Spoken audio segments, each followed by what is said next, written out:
Psst. 7 days secret reveal.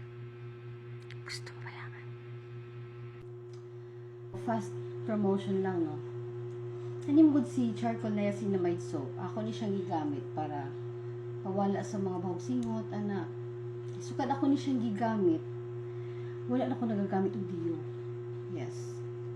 Pero in 1 week na ako siyang ginagamit na panas-panas siya lang po sa kong ilok, guys. Tanawa na na ako. Lagkong na kayo siya diri, ah. So, itry na ni siya.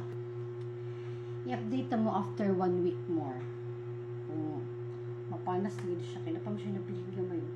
Pero actually, guys, sabak pa ako nagamit, anak. Tama din siya diri. Ito din siya sa wax. Yes. Maka-whiten na, makawala pa siya mga baho sa singot. Yes. So, para asa si charcoal niacinamide soap. Dakan mo siyang mga tanan, no?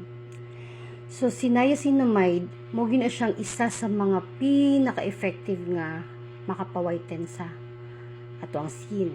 Kung kanya si charcoal, mo na siya yung makapawala sa mga uhab-uhab sa lawas.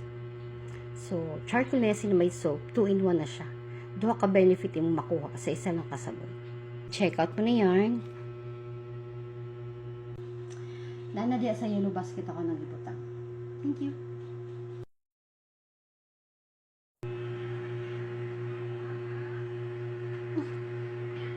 Napaka din, ha? Nag-usap pa magkapag-check out na.